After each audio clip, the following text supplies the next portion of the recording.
You know when someone's telling you a story and you're listening, and as you're listening, the story just sounds so dramatic, and you keep listening and you're just like, yeah, no, no, there's no way this is real. Like, this person is making this up clearly because this makes no sense. Like, there's no way.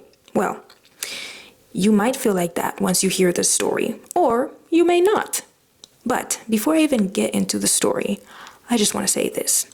This story I'm about to tell you is one of the most debated stories in Indian history, okay? Because there are historians that say that this story never even happened, or at least not with the characters. And then there's other historians, including the Rajput community, that say that this story is true and they truly believe that it happened. And they argue that other people saying that this story is fake or that it didn't happen is wrong, because this story is part of their heritage and their identity. Now, in my opinion, and I hope we can all agree, none of us were there. Okay? None of us know exactly how things happened or what didn't happen. So, whether you do believe in this story or you don't, or you think this story is purely symbolic, that's fine. You can have your own opinions, but be respectful. Be respectful in the comments. You can state your opinions or how you feel without disrespecting other people's beliefs, their religion, their culture. Just be respectful. Like I said, this story is really debated. There's one side that believes it's true and the other side that believes it's not true. So let's just be respectful of both sides, okay? Okay, so the story starts in this place called Sinhala, which most people nowadays believe it's today's Sri Lanka. So, yeah, Sinhala was today's Sri Lanka. Got it? Got it, okay. The princess, her name was Rani Padmini, okay? And she was said to be very, very beautiful. Not just your average pretty or cute girl. No, she was stunning. And by stunning, I mean gorgeous, beautiful. Like, if you were walking in the street and you saw her, you would stop to look at her and be like, wow. You know, that type of beautiful.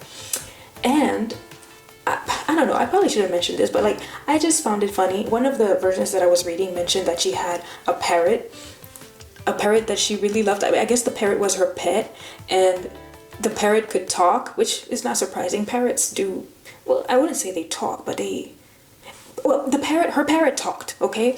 And the version of that story said that her parrot just really loved her and then liked talking about how beautiful she was. So like the parrot would always be saying like, oh, she's so beautiful.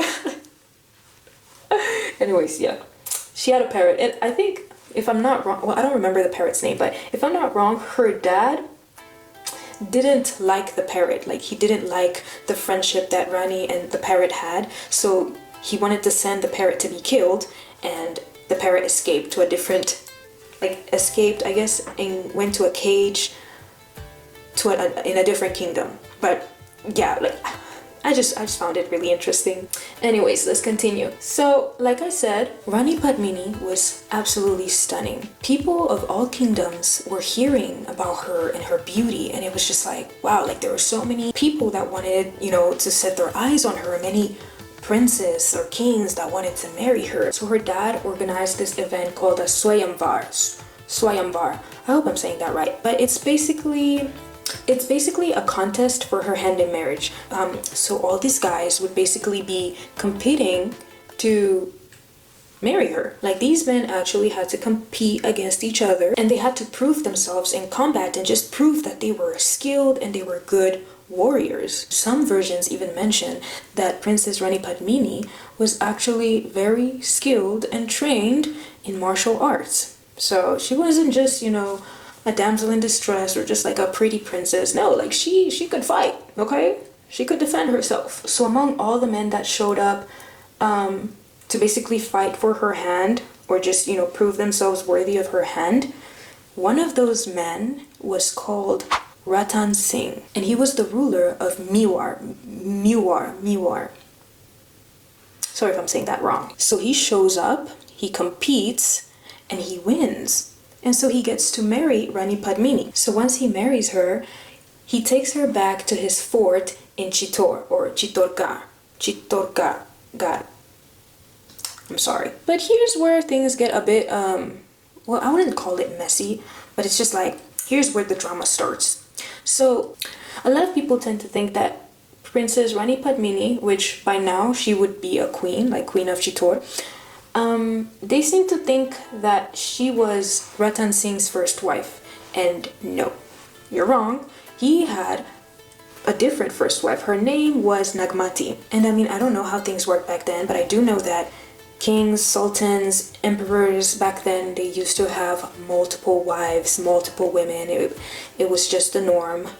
But I don't know if Queen Nagmati had an issue with Rani Padmini. Like, I don't know if they got along or if they hated each other or if there was some type of animosity there.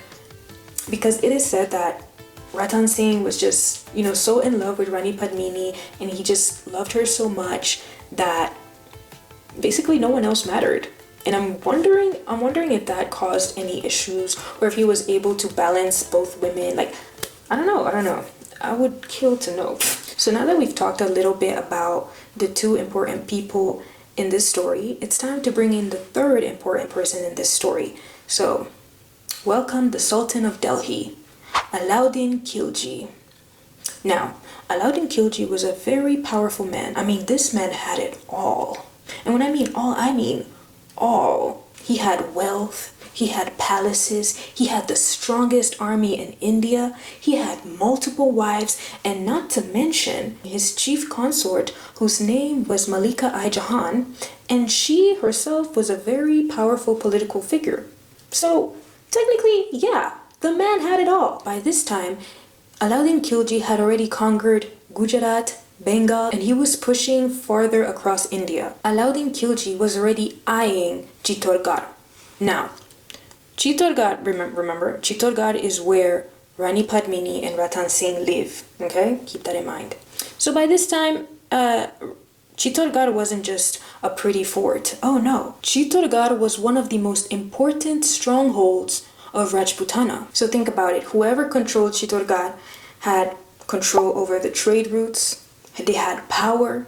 They had prestige. I mean, who wouldn't want that? And that is exactly why a bunch of historians believe that even without Rani Padmini, Alauddin Khilji would have still tried to invade Chittorgarh just because it was strategical for him, And like I mentioned before, owning Chittorgarh came with a bunch of benefits, not to mention power and prestige and just hello. So for a warrior and someone who just liked owning things and collecting things and just having it all, that is not something that you just pass up. But in the legend or the story, the excuse for the invasion wasn't strategy. It was Padmini's beauty. Ah, yes. And that's the version that stuck. I just feel like being beautiful back then was kind of like a curse. Like, I don't know if you've been paying attention, but anytime there's a woman in history where everyone agrees that she's just breathtaking, gorgeous, stunning, beautiful, it's just always a bad ending. Like, it's just either she has a short life or she just lives such a miserable, sad life. Like, it just seemed like a curse. Like, as soon as you hear, oh, a woman was so beautiful, it's just like some problem is just right around the corner. Like, they could never be in peace. I mean, being a woman back then was already an issue. It was already hard. Now imagine being a beautiful woman. Oh my god. You will never know peace. So remember I mentioned that all the surrounding kingdoms heard about Rani Padmini's beauty and they knew about her? Well, the buzz, or the gossip, reached Alauddin Khilji's kingdom. It reached Delhi. And when he heard about it, he was just like, huh, a beautiful woman, you say? One that's not in my harem? One that's not in my collection? I just must see her. And that's exactly what he did. He got on his way and decided to go and see this beautiful woman that everyone keeps talking about. So basically, Khilji gets to Chittor and he's just like, hey, how y'all doing? I was just wondering if I could see y'all's queen. That's it. No funny business. I'm just here to see the queen. Just here to see if the rumors are true. That's it. I have no ulterior motives. Can I see her, please? And the Rajputs were just like, hell nah, what the hell? Like, they were just like, no, we're not gonna let you see her. Khilji kept insisting, and he was just like, please, I just have to see her. And it just got to a point where they were just like, you know what, okay, fine. Now, some versions of the story say that Rani Padmini refused to show herself to Alauddin Khilji, and instead, she said that she would show him her reflection. Now, some versions mention that she showed him her reflection with a mirror, and then historians debate this by saying, well, that's not possible because back then mirrors didn't exist. So it's not possible for her to show her reflection with a mirror. Now, there were things like bronze mirrors, but actual mirrors, yeah, they still didn't exist by that time. And other people say that, okay, well, maybe she showed her reflection through a pond or like with water. I don't know. All I know is she showed him her reflection with something. Listen, I don't know. Okay, I wasn't there, so let's just go with the mirror version. She agreed to show him her reflection, and that's basically what happened.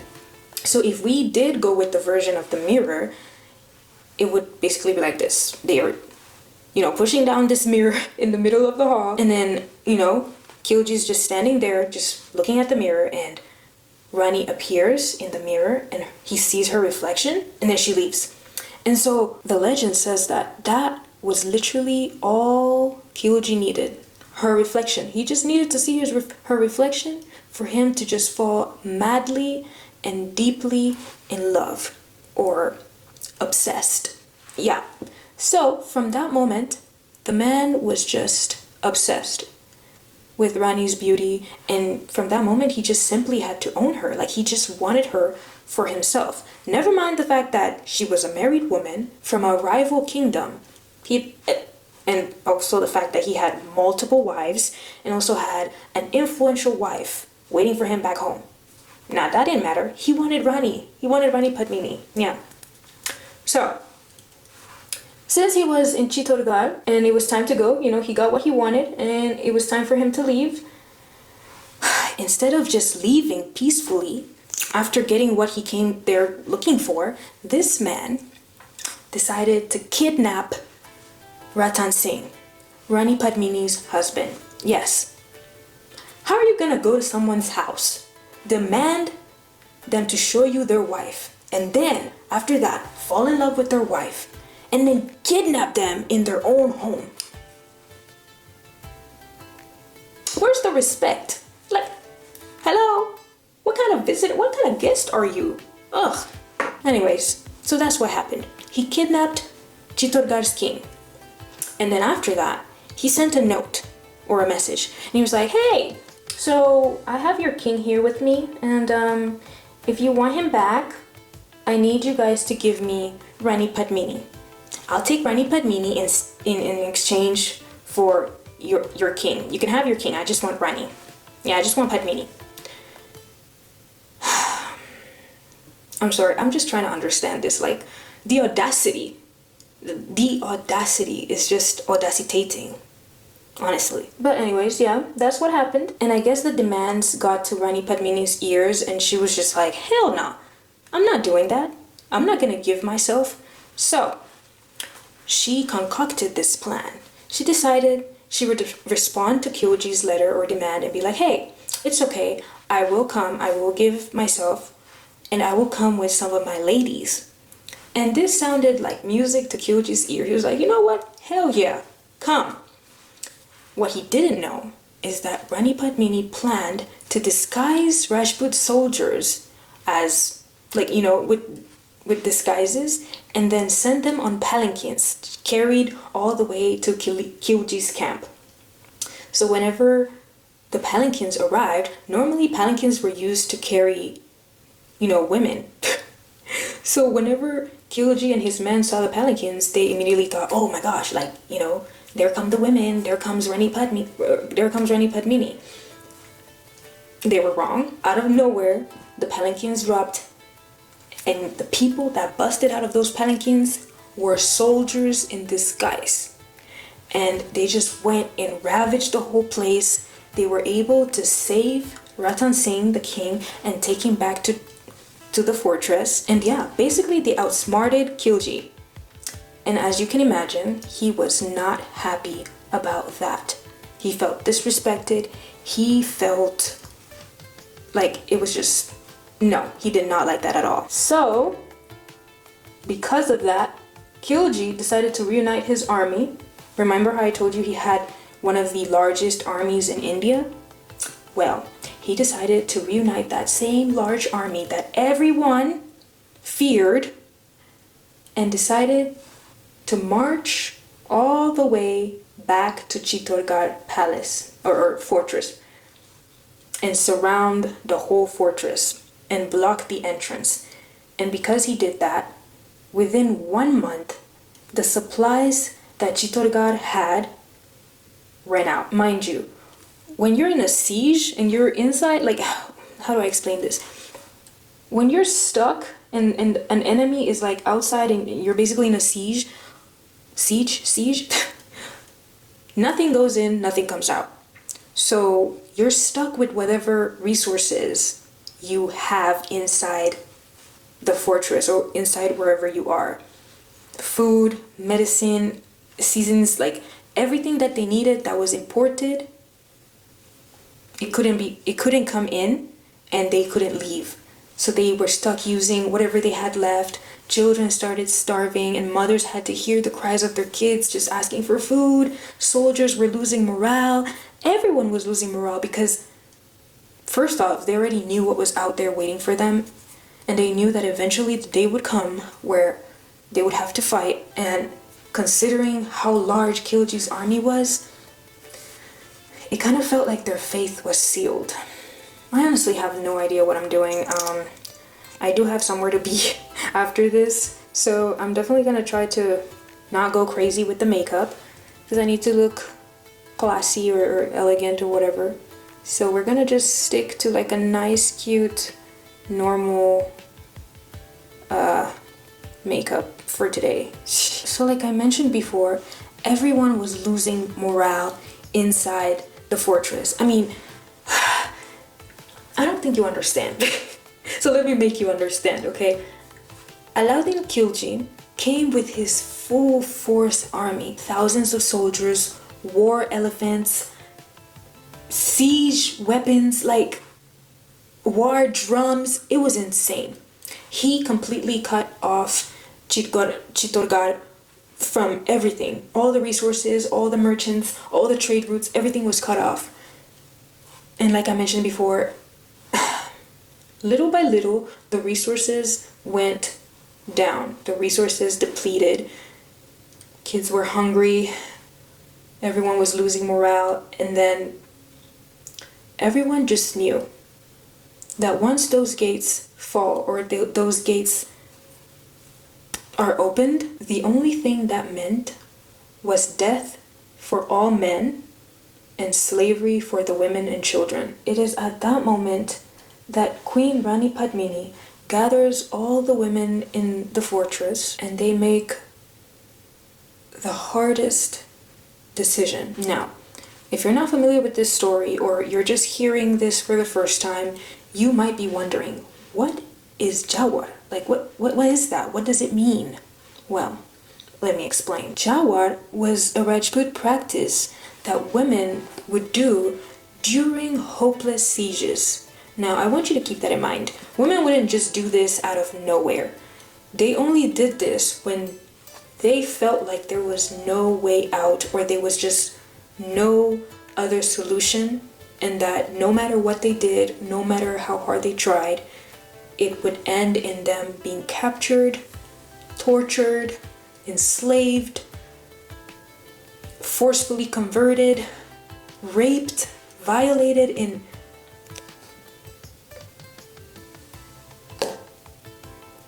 just despicable ways. And to avoid all of that, women would choose to do Jauhar. When defeat was certain, women committed self-mass immolation rather than being captured. So how would this happen? Let me explain. Huge pyres would be built And then women would be dressed in their bridal gowns. Most of the time it was the color red. And then they would put on all their jewelry. Sometimes only their bridal jewelry. Others would just put all of their jewelry on if they could. And then remember the pyres that were built that I mentioned in the beginning? Well, after these women would dress in their bridal gowns and put on their jewelry, they would walk towards the flames, towards the fire. Now, if this doesn't sound crazy to you, that's fine. But for me, I was in shock. Like, I was just, like, I couldn't understand how women would just walk into fire and willingly, just willingly walk into fire, knowing how much pain they were gonna be into and how, like, knowing that they were going to be burned alive and they would still walk into fire. Like, I would imagine, but it's like, I don't even know if I would be brave enough to do that if I was in their position. Like, I don't think so. And I'm not really sure, but I think maybe 3 months ago, I posted a YouTube short about this specific event and it happened in the movie Padmavat, where the women were walking towards the fire and then you could see children, pregnant women, old women, like all women in the fortress were walking towards that fire. And the video just went crazy and it got a bunch of comments. And when I was reading some of the comments, like, there were some women that were saying like, well, I don't think I would be able to do that. And I was agreeing, because I was just like, oh my god, like this, like, so it's just like, it wasn't just me. Like, I was glad to know that it wasn't just me that, you know, was thinking like, oh my god, would I be able to do this if I was in their shoes, and just immediately being like, no, I don't think so. Like that, it takes a huge amount of bravery to be able to just walk into fire, knowing that you're going to be in pain, and that's it, you're gone. You won't be saved. No one will pull you out of the fire. Once you walk in, that's it. You're gone. When I was watching the movie, it was definitely a hard scene to watch, and I definitely cried because it was just wow. Anyways, let me keep going. Now, obviously, for us, you know, in the Western part of the world, we don't understand this practice. This is not something that we hear about all the time, so it's definitely shocking, and it sounds like something that's wrong. But in Rajput culture, what these women did was seen as a way of self-preservation, as them protecting themselves from being raped, violated, captured, enslaved, forcefully converted. Like, this was their way of not letting the enemy win, or not letting the enemy have his way with their bodies, with anything. So for them, choosing fire was kind of like choosing the lesser evil. So in the short that I posted, a lot of people were also asking, well, why didn't the women fight? Like, why didn't they give them weapons? Why didn't they let them fight and defend themselves? Why didn't they let the women join the battle and fight with the men? And the truth is, sometimes Rajput women did fight, but in this specific case, even if the women fought facing Khilji's army, nothing would have came out of it. If anything, they would have just became easy targets. They would have been easier to capture, easier to kill, easier to turn into slaves. Like, they would have just been giving themselves up to the enemy, because like I mentioned before, Khilji's army was one of the largest armies in India. Not only that, but he was a great strategist, he was a great soldier, and I'm pretty sure he had a bunch of good soldiers in his team. So, if the men already went to war knowing they were gonna die, what do you think adding women was gonna do to that? Unfortunately, even if they fought, the results would have still been the same. So basically what I'm trying to get at here is that Jauhar, the practice, wasn't about victory or winning. It was about choosing their own ending, choosing how their life ended, how their story ended. In the video as well, there were other comments mentioning or asking, like, were the children walking into the pyre too? And sadly, the answer is yes. I think that's the part that breaks my heart even more. The fact that it wasn't just nobles and queens and, adults. It was everyone. Every woman, everyone in the fort was walking towards those flames. Unfortunately, if the mothers were going, they couldn't leave their kids behind because they knew what would happen to their kids. For them, that faith was worse than anything. So, yeah, unfortunately, the kids too. For the men, they did this practice, or they performed this practice called Saka. And it was basically the final ride. It was them basically just riding into battle knowing they would never come back. And with this practice, they would basically dress in saffron robes and they would go to the pyres where their women burned themselves, and they would grab the ashes and smear it on their foreheads and then ride into battle. Now, I'm not really sure if they did this before the women walked into the flames or after the women walked into the flames. I'm not really sure.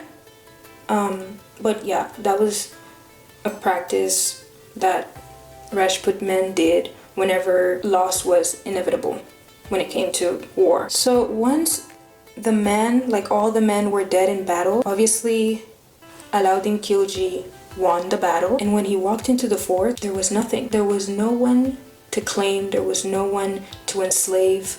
All he found was silence and ashes. And that's basically how the story ends. Now, here's the issue that I was talking about when I started this video. The historical debates. One thing that historians that disagree with this story mention is that there are no records of anyone called Padmini in Khilji's records. Alauddin Khilji had court historians, the people that write the things that he did or his history or whatever, and they did describe, the conquest of or the invasion of Chittorgarh in 1303 in detail. And in this whole thing, there was never anyone mentioned as Rani Padmini, or any queen that was called Rani Padmini was ever mentioned in those scripts. There was no queen, no mirror, no obsession, no talking parrot, just nothing. The first time Rani Padmini's name shows up is in Padmavat, a poem written by the poet called Malik Muhammad Jayasi. And this poem was written more than 200 years later, after the siege of Chittorgarh. And many say that the poet Jayasi admitted that his version was allegory. In his version, Queen Padmini is more of a symbol rather than a real queen. So, was she real or not? Some say yes, others say absolutely not. I don't know. Okay, I don't know, I'm sorry. Remember how I mentioned that Alauddin Khilji was a very powerful, strategic king? Like, he was very smart, he was strategic, he was ambitious. Some historians argue that this man didn't need to be obsessed with Rani Padmini or anyone to conquer Chittorgarh, because it was already in his plans. This man was already building an empire, so conquering or invading Chittorgarh just kind of fit perfectly into his plans. Like, it kind of wouldn't make sense if he didn't do it, It was basically a straight path into securing power in northern India. So while the legend makes him seem like this cruel villain who burned the kingdom just because of an obsession, historically, he was just this ruler who probably would have conquered and invaded Chittorgarh anyways, regardless. Now, one thing that I don't believe even needs to be debated is that even if people don't believe that Queen Rani Padmini was real, one thing that definitely was real was the practice that she did. Jauhar was a very real Rajput practice back in those days. And this was not the only or first instance of Jauhar. It had happened before. There are multiple Rajput records of several instances where Jauhar was performed or practiced, and it kind of just became like their warrior identity, kind of like part of their culture, part of their history. And the Jauhar that is spoken of in Rani Padmini's story just became the most famous example of the practice, especially because, I don't know if I mentioned this, but 16,000 women walked into the fire. 16,000 women walked behind her to the flames. Yeah. Over centuries, poets, bards, writers retold her story. And in modern times, Bollywood put it on screen in a movie called Padmavat. Remember I told you I posted a short clip of women walking into the fire? That short clip comes from that movie, Padmavat. And in 2018, that film sparked massive protests, with some people saying that the film insulted Rajput honor. Streets were filled with demonstrations, theaters were attacked, all for a queen whose existence is still debated. As for Alauddin Khilji, after conquering Chittorgarh, he continued his conquests, or his campaign, across India. But his final years weren't glorious. Alauddin Khilji grew increasingly paranoid, he suffered from illness, and overall, his health just declined. He died in 1316, just 13 years after Chittor. His empire lived on, but his legacy is forever tied to this story and all its details. So maybe Rani Padmini was real, or maybe she was not, or maybe she was just a metaphor wrapped in legend. Real or not, her story still burns through history. The story of a queen so beautiful, she became an obsession. So brave, she would rather burn than bow. And so legendary that centuries later, people are still fighting over her name. And that, my friends, is the story of Rani Padmini, an Indian historical figure. I hope I was able to tell this story in the right way. I mean, I know I probably butchered some names, probably forgot some facts, or probably didn't share enough facts. Again, I'm not a historian. I just love history. So, you know, this is a channel where we all get to learn. I go research stuff, and then I just tell you guys what I learned in a summarized way and in my words. So obviously I am bound to forget things, or not spell things correctly, or just forget a couple details. I'm a human, you guys. Please bear with me, okay? Give me some grace. With that being said, I know I haven't posted in a while. I was moving, and I'm still moving, so things are just over the place, but I hope to be settled soon and be able to post more frequently. If you have any suggestions for the next video, please feel free to comment down below. I'm always all ears, always open to suggestions. And I just wanted to say thank you so much for sticking around with me and learning about Rani Padmini and just learning about Indian history.